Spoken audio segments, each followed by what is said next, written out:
Lindsay Hubbard is finally opening up about her split from Carl Radke and what went down that day, and she is not holding back. Plus, Phaedra Parks is also revealing what really went down on Real Housewives Ultimate Girls Trip Season 4 between Brandi Glanville and Caroline Manzo, and she's also letting us know when we can expect the new season. Let's get it. Oh, hi, it's me, Zack Peter, pop culture junkie, reality TV insider, published author, and host of the No Filter with Zack Peter podcast. Here I'll bring you all the latest news on the Real Housewives, deep dives into celebrity legal scandals, and unfiltered combos with your favorite stars. I've got you covered.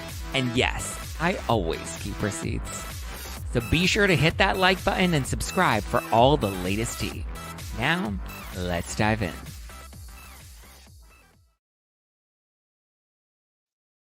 What's up, guys? I hope you are having a great week. What's today? Wednesday? Tuesday? Wednesday? Today's Wednesday, right? It's Wednesday. Happy Wednesday, everybody. Everybody in the club. It is Wednesday, November 8th. I just verified that on my phone because I'm trying to stay alive. I hope you guys are having a great start to your week. Here we are here at Hump Day. We have made it halfway through the week. Almost the weekend, and hopefully you guys have some fun weekend plans. We got some hot, juicy tea to spill today. Lindsay Hubbard was on Nick Vile's podcast, and she's spilling some details on her split from Carl Radke. And then Carl Radke is also opening up because he was on Captain Lee's podcast, and they're just like, it's a whole he said, she said, and hopefully we can piece the story together based off of what they both said.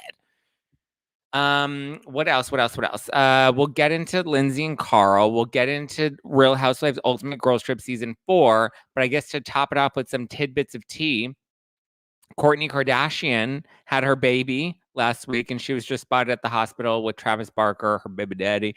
And they were leaving Cedars-Sinai. Congrats to the couple on their new little baby boy, a little bundle of joy. They named him Rocky 13 Barker, which I just saw that for the first time today. And I was like, that's an interesting name. I don't know if I like Rocky Barker. I mean, I guess Rocky Barker is kind of cute, but where did the 13 come from? That's what I'm a little confused about. Is it just like when did we start naming our kids numbers? Like, when did numbers become, like, are there enough? Have we officially run out of quacky baby names and now we're just going to start adding numbers to the names? Or is this like Rocky the 13th? What, and who are the 12 other Rockies that came before him? That I have questions. I should have actually Googled that. Like, where did this name come from and why did we name the baby the number 13? But whatever. Look, good for them.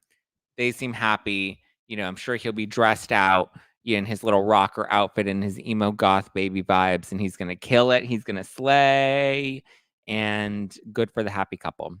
I mean, if they are happy, you know, because she doesn't seem very happy when you're watching the new season of the Kardashians. She just seems like she's in an interesting place in her life. I know we talked about like the Kim Kardashian, Travis Barker hookup back in the day because they were like sort of kind of together, but like not really together, but they were like fooling around.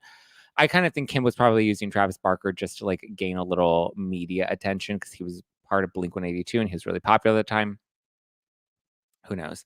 But good for them. I'm happy that they had a healthy baby boy and that he is killing it. Rocky 13 Barker. Get it, girl.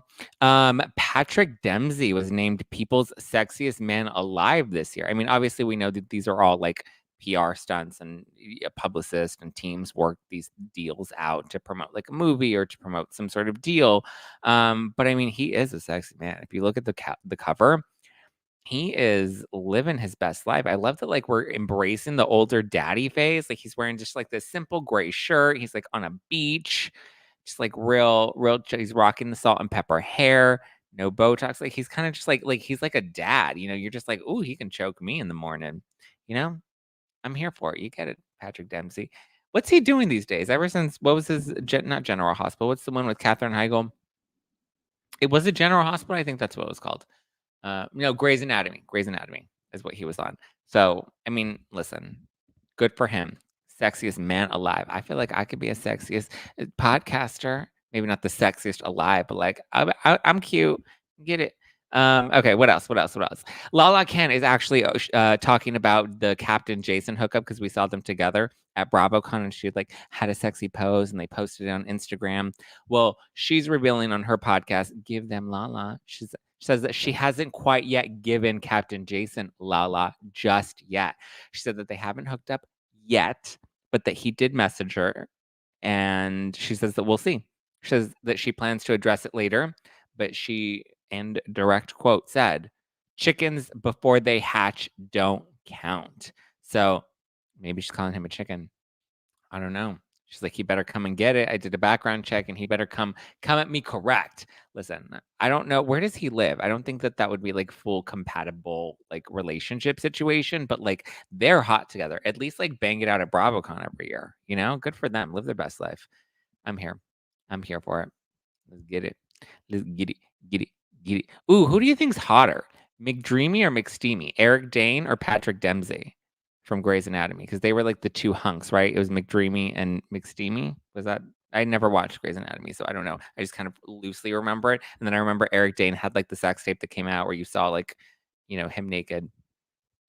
Or it wasn't a sex tape, but it was a nude tape because they were like, it's not a sex tape. We're not having sex on it, but you can see us naked just fooling around.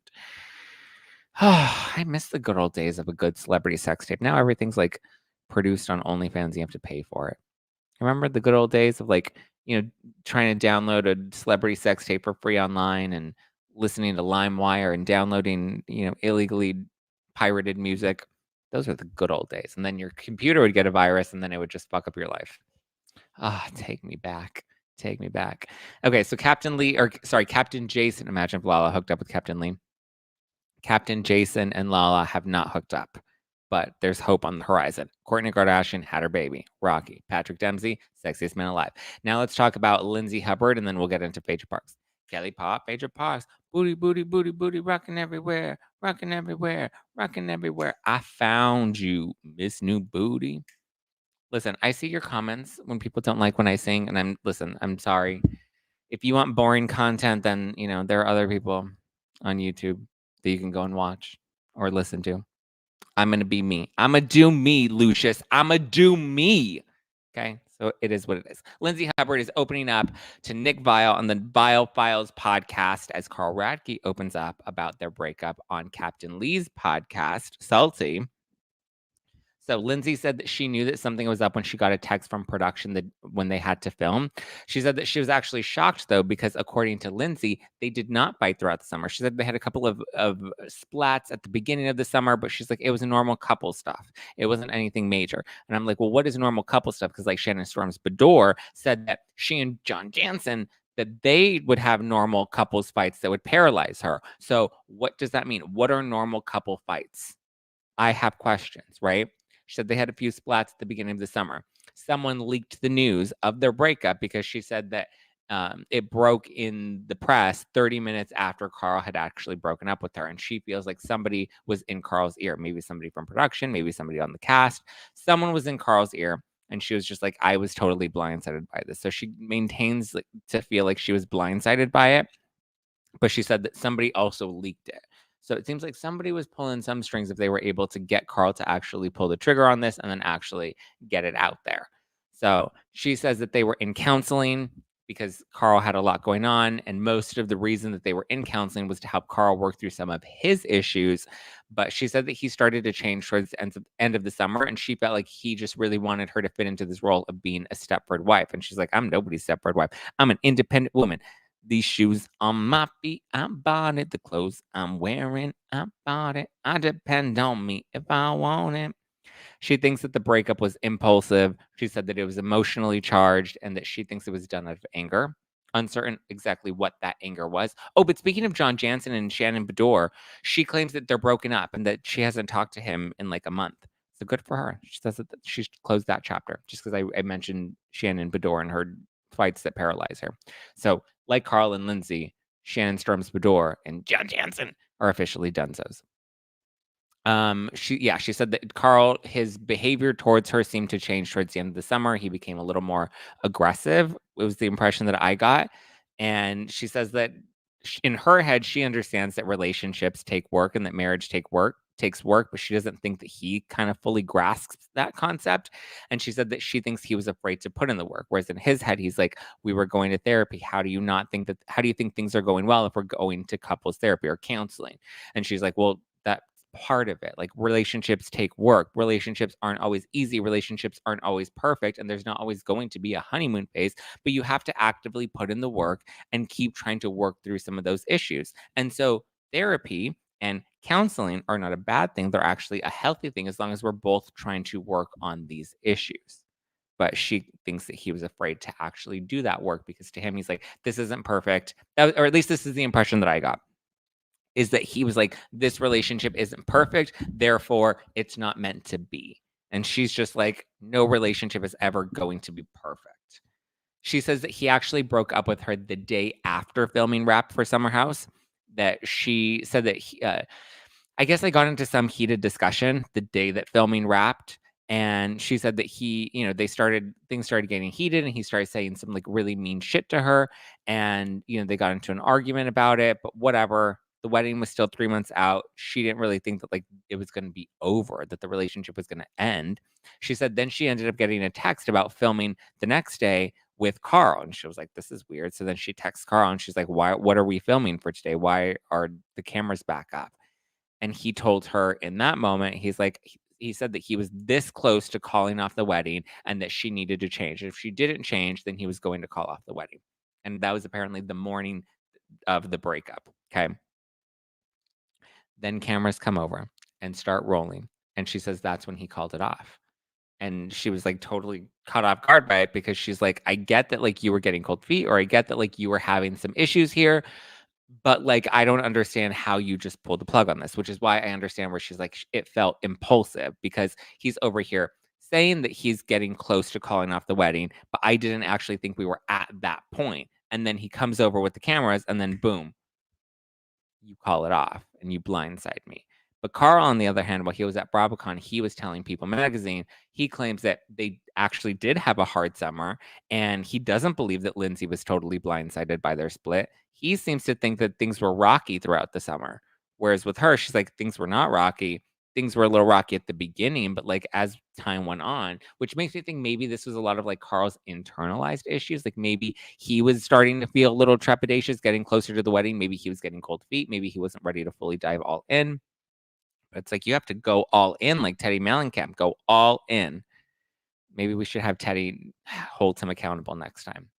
But this does lead to my theory that he probably was kind of shit talking her throughout the season because maybe at the beginning things were a little rocky and then the season started to go on and maybe he's having these like, you know, one-on-one moments with Kyle where he's expressing his concerns and he's not sure if he wants to get married. And so we're starting to see those conversations come together. And he knew by the end of the season, he's like, I've already said all this shit. I've already talked about my grievances and I've already, expressed my concerns with getting married. I feel like at this point, like I can't go in. I can't do it. It'll be interesting to see if again, this is all my own speculation, is that he's having these conversations with people. And so he was starting to feel pressure, and probably why producers were starting to pressure him into being like, okay, dude, are you going to break up with her? Like, you need to make a decision because you've been saying all of this stuff throughout the summer.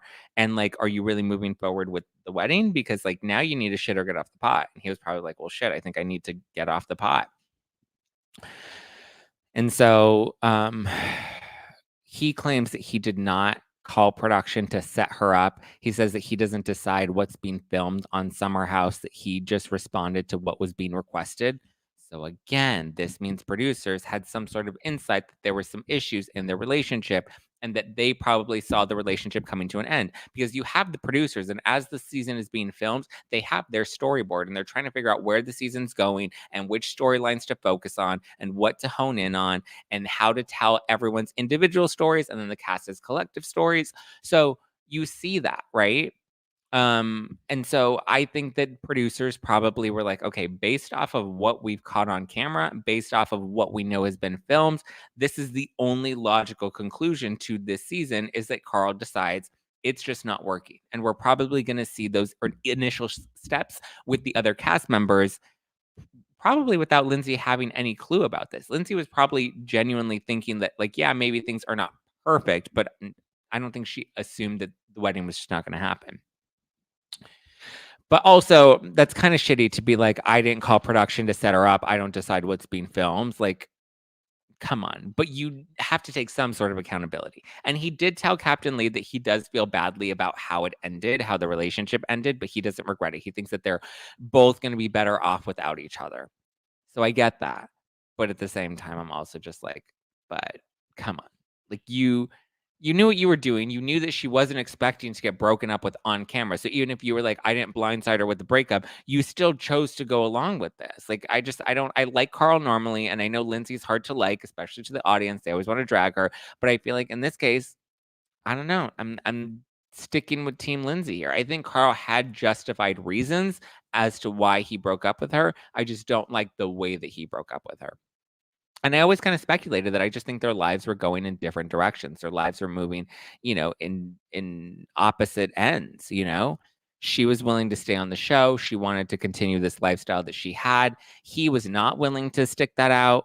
So, but I don't know. Now it's interesting to hear that he's like back to working part-time at Loverboy.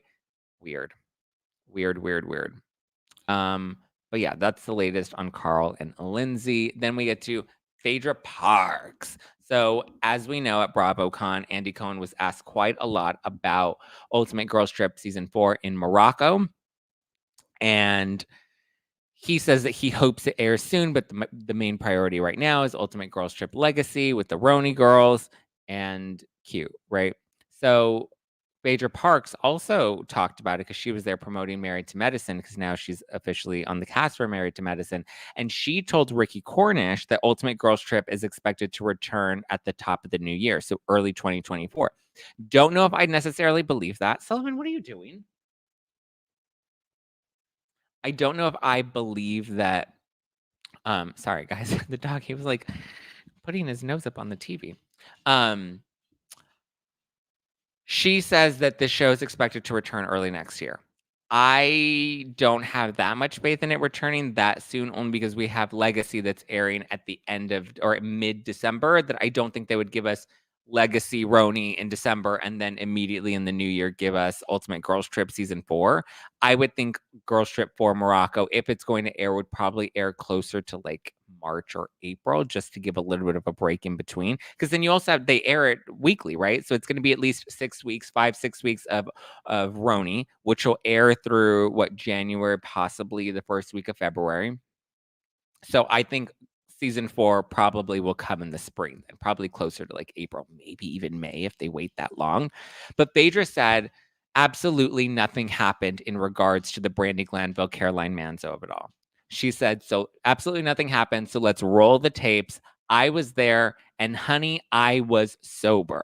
Sober. I really don't drink, so I saw it all. Boom. She claims it was a Harley Quinn romance. Love was winning. Ooh wee. So we have Camille Grammer, because obviously there was the rumor that Ultimate Girls Trip might ultimately get scrapped altogether by Peacock because of the allegations. And then Camille came out and she's like, well, that's a bummer. That's sad. I saw some of the clips and I actually thought it was pretty good. So Camille seems to be ready to let the show come out. We have Gretchen Rossi, who's in full defense of Brandi Glanville. I haven't seen one housewife, correct me if I'm wrong. I have not seen one housewife that has come out in defense of Caroline Manzo. We've heard that some of them, I think like Alex McCord, maybe, supporting Caroline. And Alex, isn't she like a psychotherapist or something?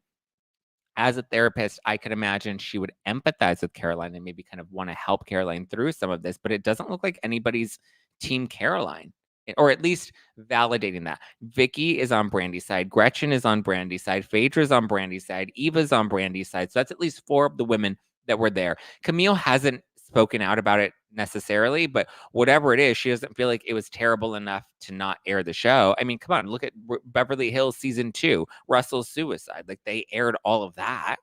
So, again, allegations are just allegations until they're proven. But if all of the women there, including Phaedra, who's claiming that she was very sober and saw everything that happened, something about that feels kind of interesting. I don't know. But Phaedra says roll the tapes. Brandi's been very clear that she wants people to roll the tapes. So I don't know. Okay, Sully's having a moment, guys. I don't know what's going on with Sully Bear, but I'm probably going to have to take him out for a walk in a little bit. So we might have to wrap up this week's episode a little short, or today's episode a little short. But I mean, I feel like we covered most of the tea. We talked about Ultimate Girls Trip. We talked about Lindsay and Carl. Those were the two meaty pieces of it. Denise fucking Richards, or fucking Denise Richards, however she refers to herself. She was just on Bethany Frankel's #1 podcast in the galaxy. I don't understand why Bethany has to release everything. I just realized her Nene interview is like 8 parts long, and she's calling it Bethanini, a limited series, which it's not a limited series. It's one whole interview that she broke up into like 7 different parts. That to me is just like annoying. I don't like even when I did the Eric interview, I was like, we're not breaking it up into 2 parts. It's going to be 1 part. I get that that's the trend, right? Like, let's do part 1 and let's do part 2. Fuck that. No, I'm not trying to just monetize off of my audience. It's a great interview and it should be consumed in its entirety. If somebody chooses to take a break in between, that's on them. But at this point, like, I'm not here to, try to, pull one over the audience. So it is what it is, guys. All right. I love you. I appreciate you. And I will chat with you guys later, Skater. But can we just one more time look at this yummy picture of Patrick Dempsey on our way out? It is delicioso. We love it. We love it. All right, guys. I love you. I appreciate you. I hope you have a wonderful rest of your week. Just live life this weekend. I will chat with you guys again tomorrow with all new tidbits of tea and all new hot piping tea. I'll probably try to listen to the Denise interview. That way you guys get a little bit of some scoop on if there's anything worth listening to. I personally don't care to, but have a wonderful week, you guys. Don't forget to get your tickets to my show at the Bourbon Room November 19th. You can get your tickets at nofilterlive.com. That's nofilterlive.com. All right, guys. I will talk to you later. Ciao for now. Love you, mean it.